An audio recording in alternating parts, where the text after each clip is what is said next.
The old village became a haven for hundreds of different creatures. But this place had a dreadful secret. This was Chernobyl, and everyone had suddenly left because of a terrifying event. They were all escaping one of modern man's greatest fears, a nuclear disaster, which had cast a spell on this place, a spell that couldn't be lifted for many thousands of years.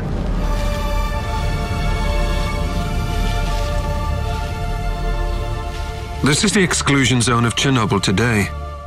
Like a fabled lost city, devoured by forest, it's fast becoming a green and peaceful place. But it will forever be remembered as the location of the worst nuclear accident in history. In 1986, this place was the site of a nuclear meltdown. No one's been allowed to live here for over 20 years, and today it stands as an abandoned testament to the terrible effects of nuclear disaster.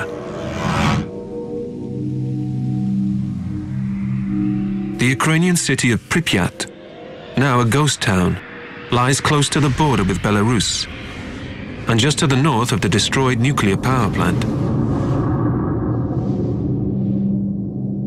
For the whole of mankind, this place is a forbidden zone. On the outskirts of the city are empty rural villages, surrounded by woodland.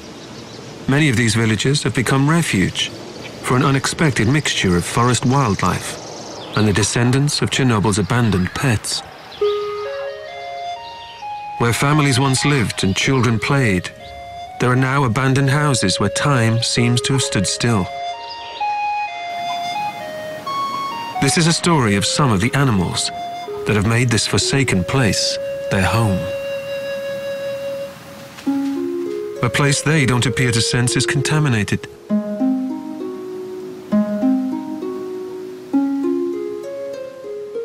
But as radioactive as it is, there are no more pesticides, no industry, no traffic.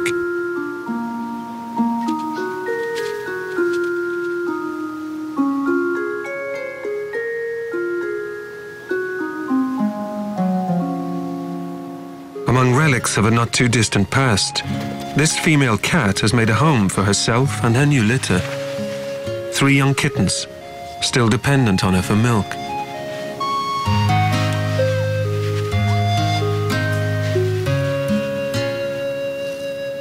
She was born here too, 3 years ago. She may be a house cat like her mother and grandmother before her, but few creatures here will ever see a human being.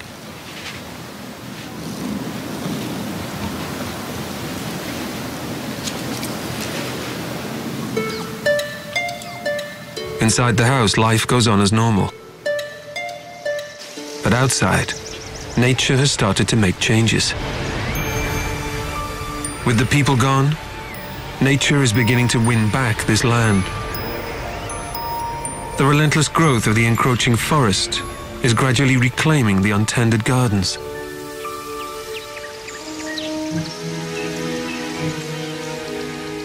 Without anyone to make repairs, the houses have fallen into decay.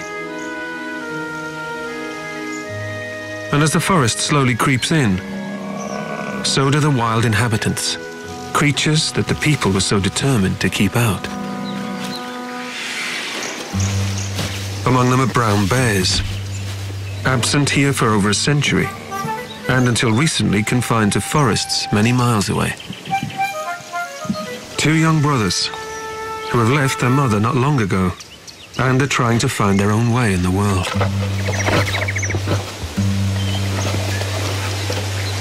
This might look like bears trying to steal honey from a hive.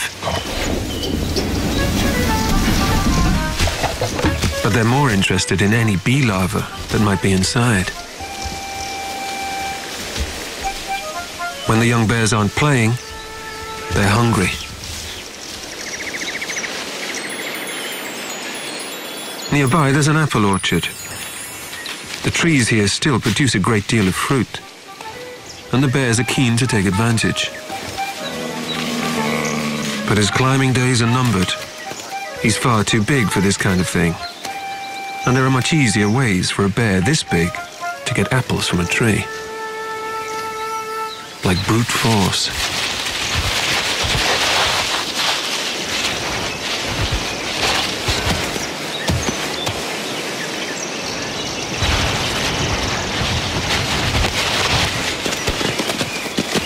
Back in the days when Pripyat was a busy industrial city, no one saw bears in the surrounding forests.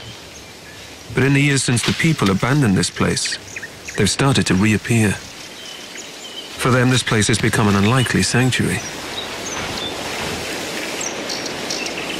They pass through the zone and its villages and into the forests beyond its borders.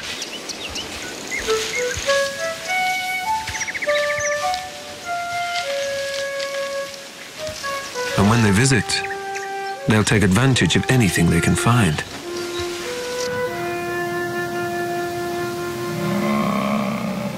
The scent left by the cat lingers around the gap where she goes in and out. But it's far too small for him to get through. And the door is locked.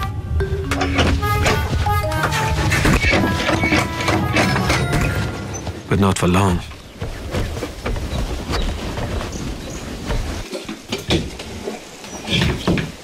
Leaving their table manners in the forest, they ransack the house for anything they can eat. But finding nothing tasty on offer, it's time for breaking and exiting.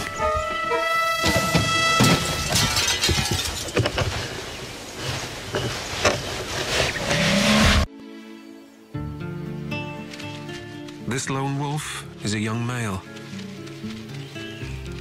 Like the bears, he's also left his family and is in search of independence. For the wolf, independence means a pack of his own. He needs to find a female and start a family. But he must be careful to stay hidden from the other wolves that live here. They won't tolerate him and will chase him out of their human-free forest haven.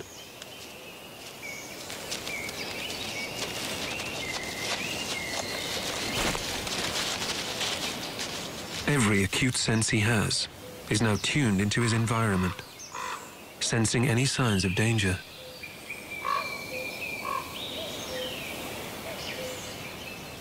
Perhaps the village will be a good place for him too. But for now he'll stay hidden, deep within the wood.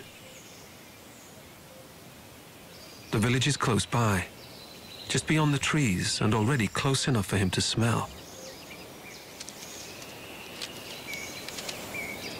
This environmental tragedy is bittersweet. A man-made disaster that ruined this place and made it uninhabitable for people, but turned it into a unique sanctuary for wildlife. Remarkably, nature has licked its wounds and fought back to reclaim this place. And while we may not know what lies ahead for the radioactive animals of Chernobyl, we do know that there are now a lot more of them than there used to be. And that means there's always plenty to eat.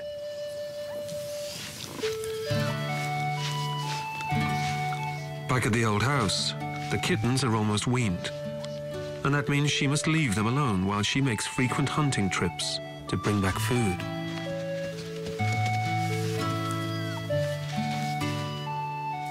As the kittens play, the mother heads out into her hunting territory. And they begin to explore on their own. They might look like your average house pet, but these ones are as wild and predatory as any big cat. Every meal they eat must be hunted down.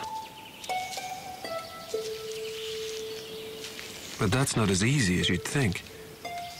When the people left here, the rodent population went into decline. So she's had to become an even more efficient predator to keep her hungry litter fed. But every single creature she catches comes packed with more than protein. This area was subjected to radiation fallout equivalent to 400 Hiroshimas. In 1986, reactor number 4 at Chernobyl's nuclear power plant blew up, triggering fires and a chain reaction of explosions that exposed the core, resulting in a nuclear meltdown. Clouds of radioactive dust were sent high into the air and were carried on the wind for hundreds of kilometers. In the immediate vicinity of the power plant, this radioactive dust settled in a blanket of deadly fallout, leaving a post-apocalyptic, radiation-soaked dead zone, a deserted city, and an irreparably damaged ecosystem that no one wanted. But if the scale of the disaster wasn't enough, there was something about the timing that made its impact even worse. It had happened in April, springtime, a time when flowers were coming into bloom, when insects were feeding and in turn becoming food for bigger creatures. Radioactivity is especially damaging to cells that are beginning to divide. In other words, growing organisms were especially vulnerable. The forest floor, with its fresh new growth, soon intensified the ground levels of radiation. The animals of the exclusion zone are all radioactive, but the predicted genetic mutations are extremely rare. One strange phenomenon is the change in sexual behavior of the river's aquatic worms. They used to reproduce asexually or alone, but they've started having sex with each other. Sexual reproduction may strengthen genes that could protect them from radiation damage. Chernobyl's wildlife may be more remarkable than we think. The cat is now making her way home with a fresh kill. It's another vital meal for her litter. But everything she eats and everything she brings home for her kittens is laced with radioactivity. For their size, rodents contain higher doses of radiation than larger mammals. This is because they spend a lot of their time close to the ground and in burrows where the concentrations of radioactivity are still high. Just like a big cat, she brings back live, plutonium-packed prey for her kittens to play with, teaching them how to hunt. Radioactive elements actually behave much like nutrients. They accumulate as they pass up the food chain. Everything from insects to plant eaters experiences a buildup of radioactivity, becoming concentrated in larger predators.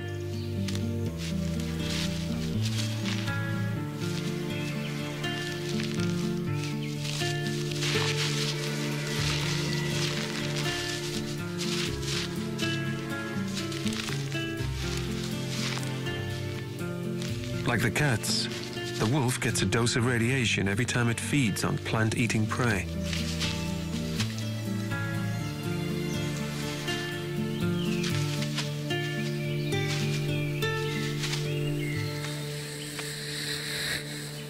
One fast track for radiation entering the food chain has been through fungi. Along with bacteria, they are nature's most prolific decomposers, so their role in circulating radioactivity through the environment is crucial. They absorb radioactivity just as they would nutrients, directly from the ground. Wild boar now thrive in the zone's forests. Their favorite food is mushrooms, and they can absorb over 30 times the safe levels of radioactivity during the peak growth season.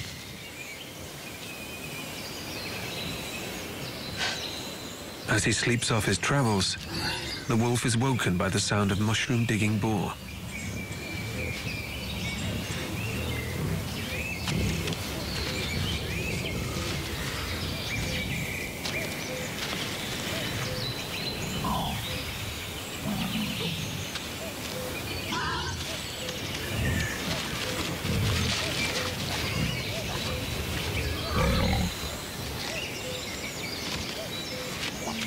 Wolves prey on wild boar, but he's alone, and if he breaks cover, he'll be taking on an entire herd.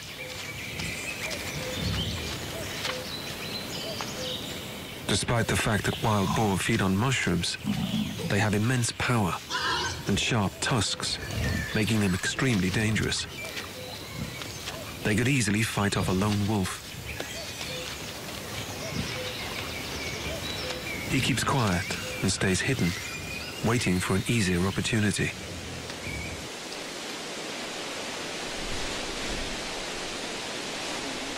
Meanwhile, high above the forest floor, another predator, the snake eagle, brings back food from the hot zone down below and feeds it to the hungry young birds still in the nest.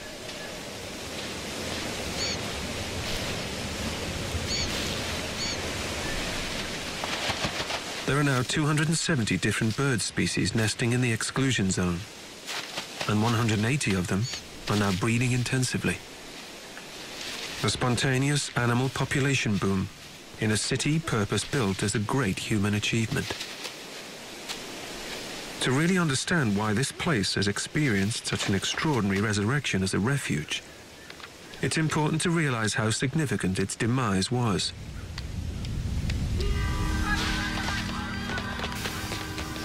This is a city that has become a monument for disaster. Pripyat lies right next to the site of the doomed nuclear power plant at Chernobyl. From its houses and apartments, schools and businesses, 50,000 people were forced to flee. Pripyat was one of the youngest of all cities, built during the 1970s, but it was also destined to be the most short-lived. Nothing left Pripyat apart from its residents. They were permitted few possessions for fear of contamination.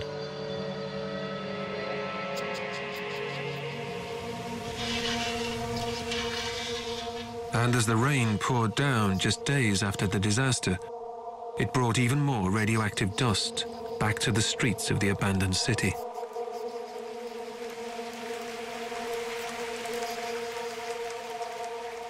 In the days following the disaster, a 30-kilometer radius of a post-nuclear badlands was established to isolate it from the rest of the world.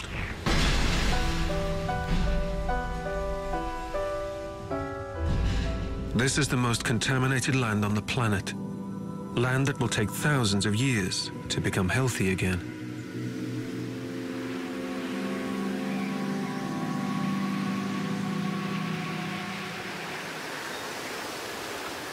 But signposts and warnings don't keep animals out. The so-called zone of alienation became a magnet. But the legacy of its human past will influence the way the wildlife survives here for many years to come. For bears that come and go in and out of the zone, there are regular stop-offs at the empty buildings.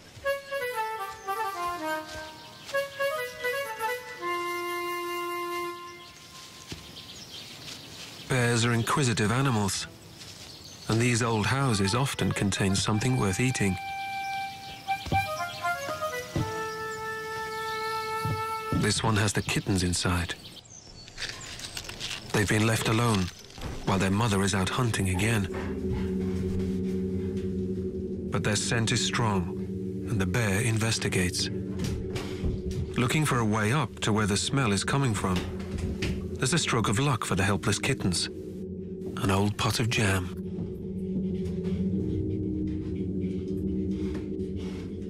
It distracts the bear just in time, and the kittens have a narrow escape. With the bear gone, the house is safe again, and the kittens continue to explore.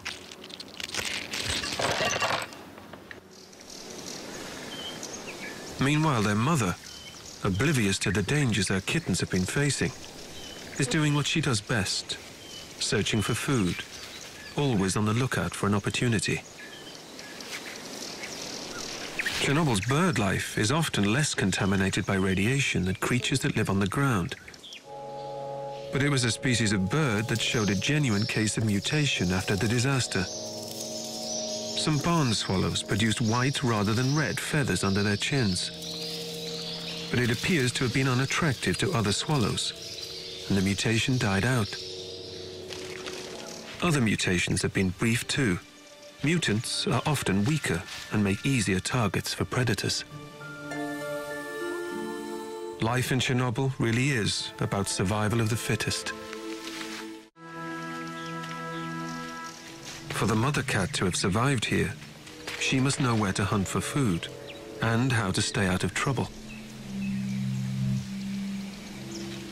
She'll often take advantage of hunting in a confined space. Such a strategy takes her into the derelict buildings that were once the schoolhouse. Among the debris scattered around are the children's gas masks.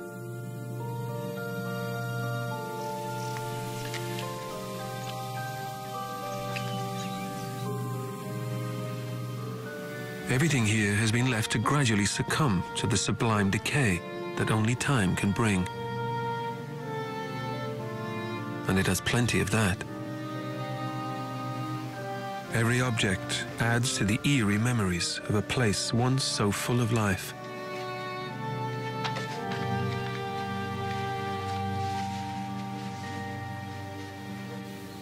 Meanwhile, our young ones are still heading further away from the safety of the house. They've stuck together, moving as a little pack. But without their mother, they've no sense of the danger they may be heading into.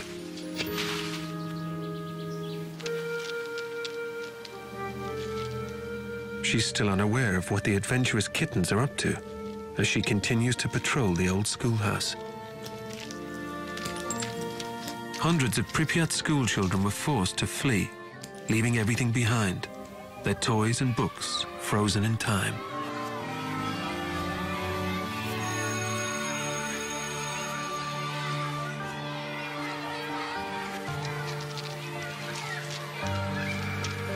She scours the gymnasiums and kindergarten playrooms.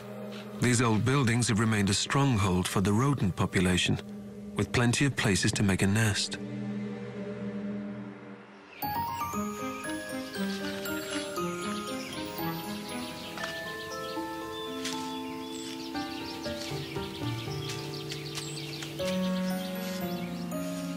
Back on their own journey, the kittens are heading into open country, making them even more vulnerable to attack. Not from predators lurking in the shadows of the old building, but anything that's watching from above.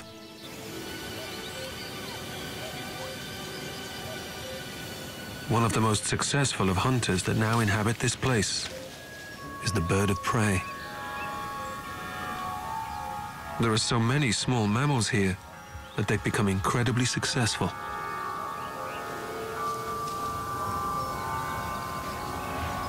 And the kitten makes an easy kill.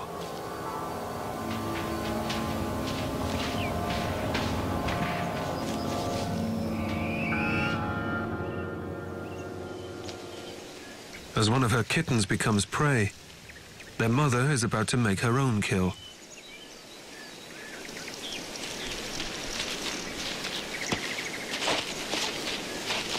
A small snake, just enough to keep her going. But as always, it brings another dose of radiation.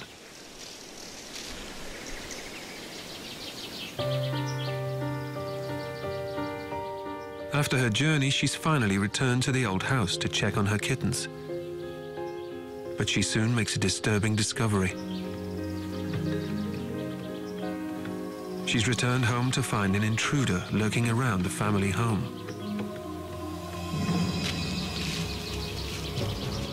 The lone wolf has finally reached the village and is starting to explore. The forest wolves seldom venture this far into what was once the human world. They're far too wary. But for our wolf, that could be an advantage. He must keep hidden from the other packs. And this might be just the place to do it. They play hide and seek through the fallen timbers of the old barn. This is her territory, and she knows every inch of it well. She manages to keep one step ahead of him. She needs to find her kittens before he does.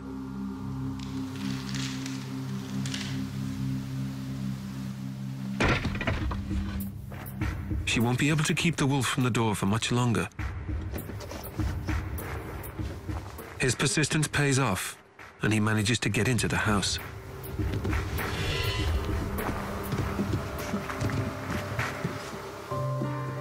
If they stay high, he'll never be able to reach them.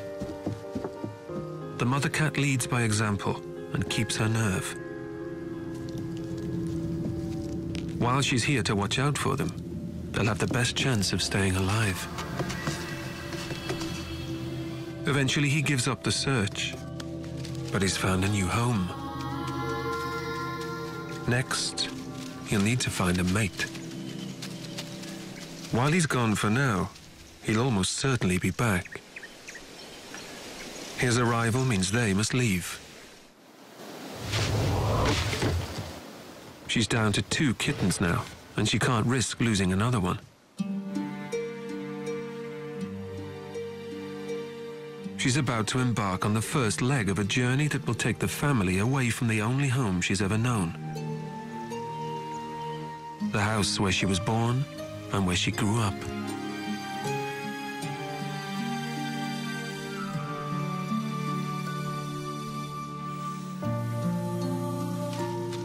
She gathers the young kittens, and together they leave the old house for the last time, never to return.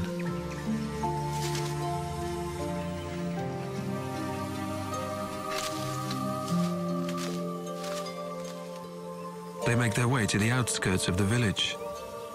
They're heading towards the forest, a place she's been many times before. But it's a strange and unfamiliar world for the kittens.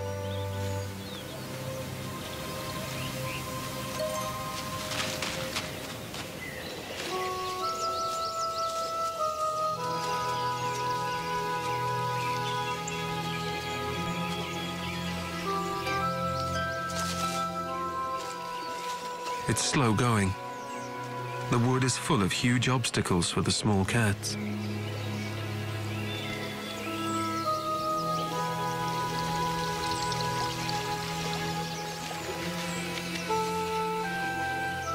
Sticking close together, she makes sure they're never far behind. And gradually they start to find their feet as they cross the streams and rivers following her lead.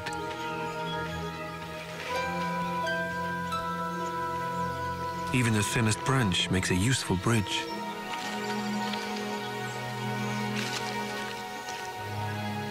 The forest is full of creatures they've never seen before. A pine marten, just emerging from its tree trunk nest.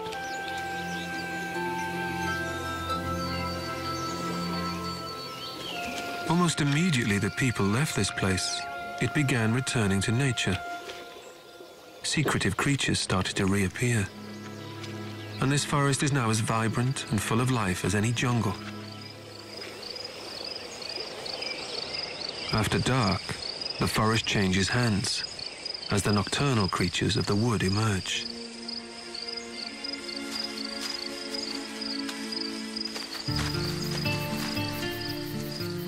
It's the domain of our lone wolf, a stealthy nocturnal hunter. His sight and sense of smell provide a crucial sensory picture of this cluttered world. He moves silently through the forest, listening for anything that might lead to a meal.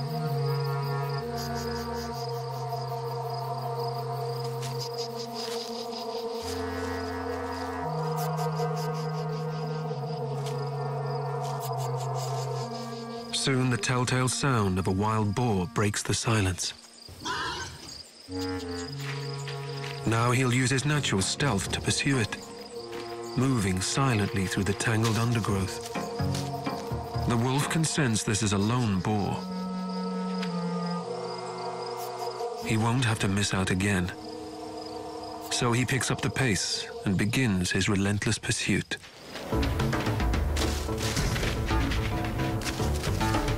This forest is a place where the natural balance of predator and prey has been re-established.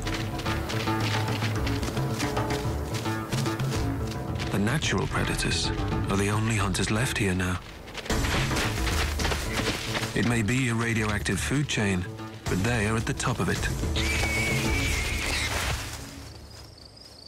It's not just the human evacuation that keeps so many wild creatures here safe from the hunter's bullet, but the knowledge that the flesh of these creatures is contaminated by radioactivity. It's a bizarre but highly effective deterrent.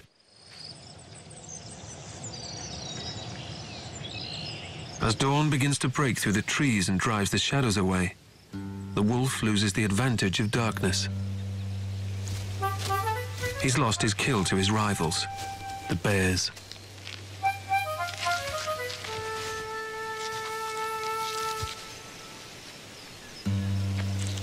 With these two around, nothing is safe.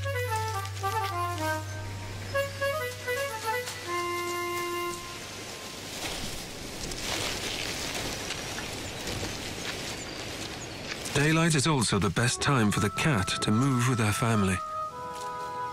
Her kittens are far too vulnerable at night. She may have hunted in the forest many times, but at heart, she's still a house cat. And she's looking for a new home for them. But the temptation of shelter the other side of the field means crossing open ground with two kittens.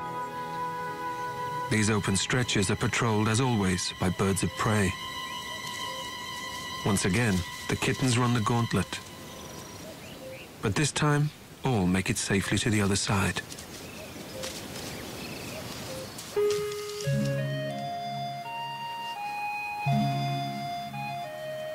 Once they're in, they realize this is something far bigger than they're used to. It's a cattle shed, part of an old collective farm.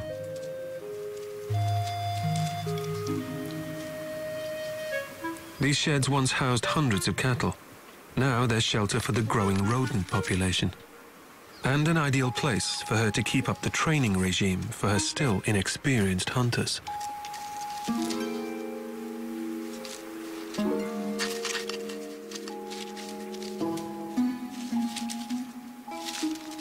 All this new activity has attracted some attention.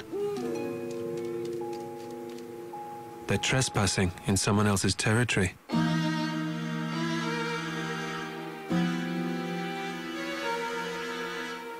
The owl has been watching the cats from the moment they set foot in here. Suddenly the cats aren't the hunters anymore. The kittens are in grave danger. So once again she gets them out of harm's way. And the owl seems to let the matter drop. But this is clearly not somewhere they can settle. So they move on. Back deep within the wood, the wolf is recovering from his night of hunting.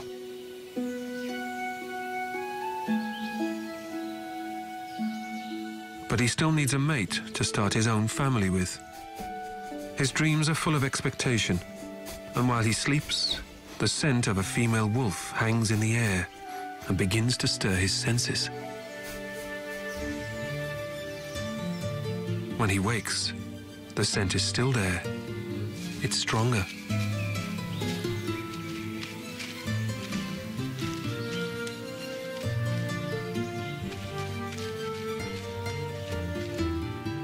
Now he's tracking again, not to hunt this time, but to find a female. He'll court her, following the scent and getting the odd glimpse. Back by the edge of the lake, the cats have found somewhere else they might be able to make into a new home. The kittens are already exploring inside. It's a stimulating environment, a maze of rafters for playing and honing their skills in climbing and agility.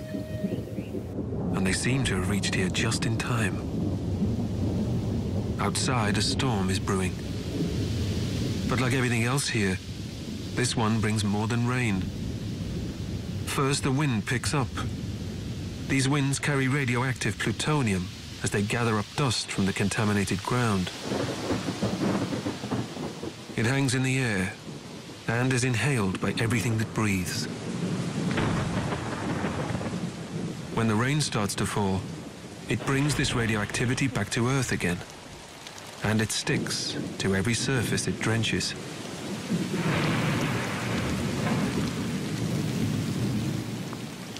As the storm intensifies, thunder and lightning drown out the relentless beating rain.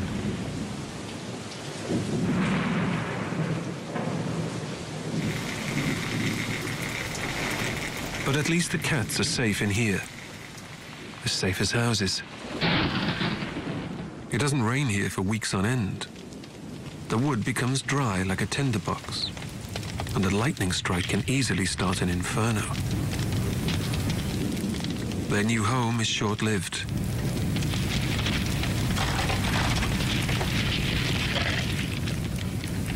The cats have escaped with their lives, but they're still homeless.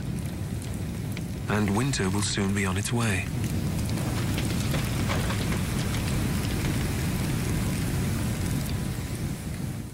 It's another setback in her search for a home. Somewhere she can settle her kittens before it's time for her to leave them on their own for good. For now, she'll have to keep the family on the move.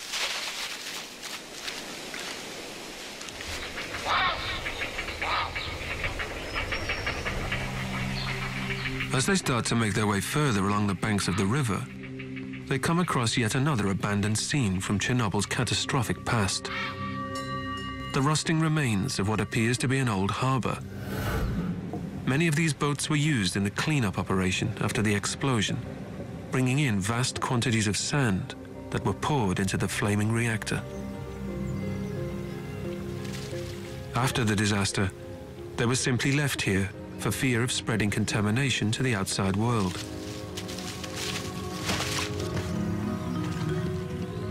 For the cats, they could provide the perfect place to spend the coming winter. They quickly become ship's cats. And if that means good luck, she may be able to leave her kittens here, warm and safe.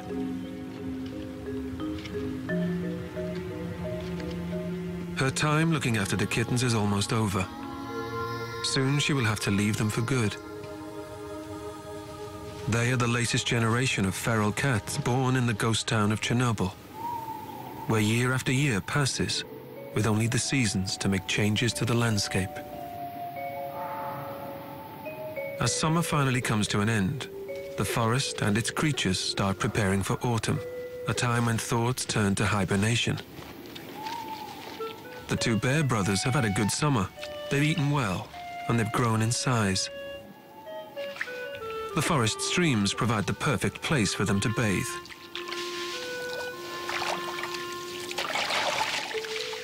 Bears will sit like this for hours, but here they stir up the radioactive sediment and it sticks to their fur. And during the winter hibernation, they're exposed to more radiation as they move underground. As they excavate the earth to build their dens, they uncover the shallower soils where most of the radioactivity is still stored.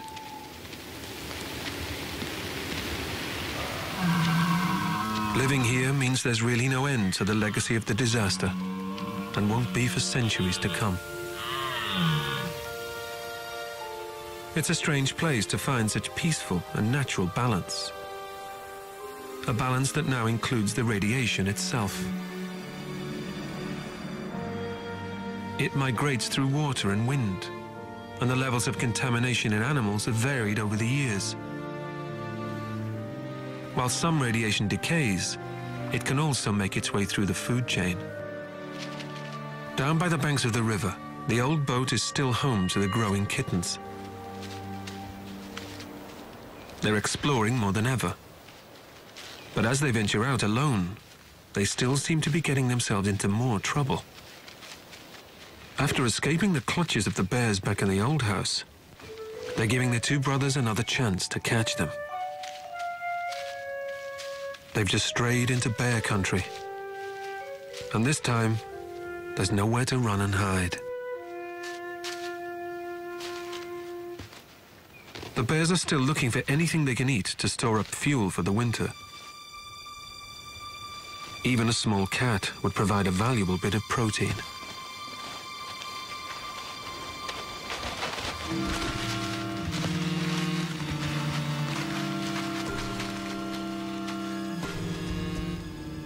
Yet again, the kittens make the wise decision to gain height.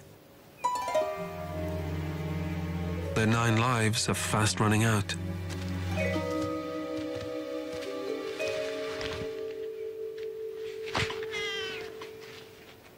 It's another valuable lesson learned.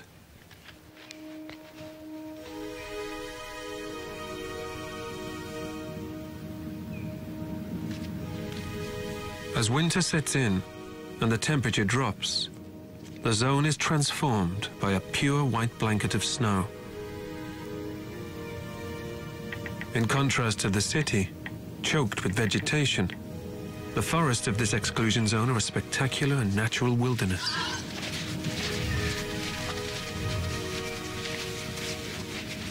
But it's hard to accept that this is still a post-nuclear landscape.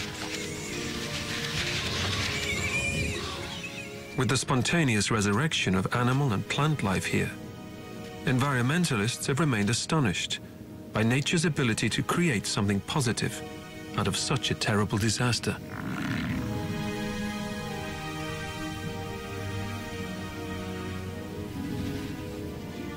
But this natural balance might only be part of the story. The long-term effects of living somewhere so radioactive are a matter of debate. There's still no agreement as to what diseases other than cancer exposure might cause. And there are fewer cases than expected. It appears the natural lifespans of animals here are too short to develop tumors. But the future of their genetic health will remain controversial for many years to come. Until then, we have the stories of creatures that are thriving here, like the cat family. The boat is now deep in snow, and the footprints leading away into the distance belong to the mother. She travels for some time on her own, moving faster now without her kittens. The journey has taken her far from the village, and all the way to the border of the forbidden zone.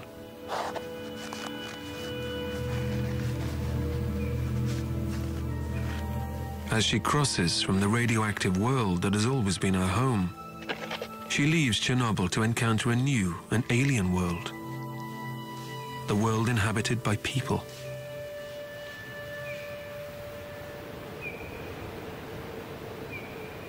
Back deep inside the zone, there's a change of ownership at the old house.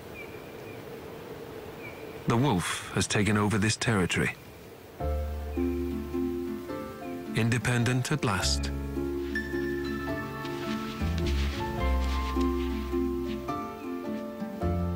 He is now in control of the area the cats once held.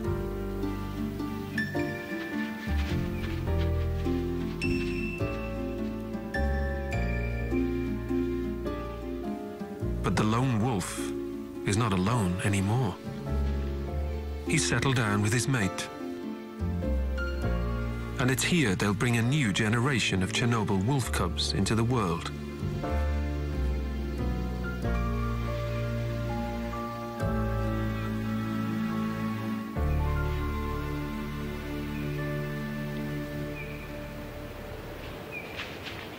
Meanwhile, the cat has trekked further from her safety zone. With the worst of the winter still to come, she will need to find shelter. Somewhere safe from the elements, and where she can still hunt.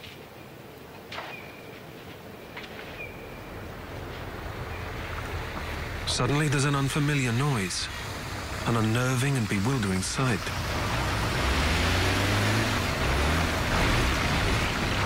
The world she's entered is full of dangers she would never have faced in her radioactive sanctuary.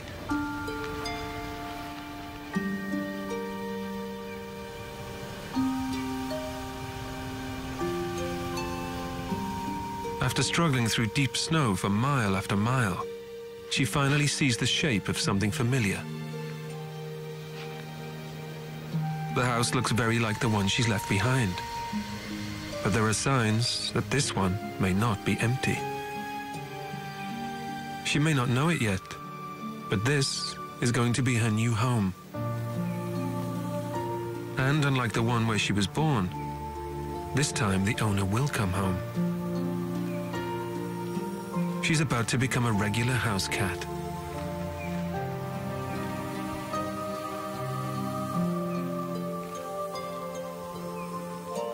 For a while she sits and waits, wary of going inside. Hers is a story that tells us how nature can triumph, even where man has done his best to destroy it. It's a story that could have happened anywhere.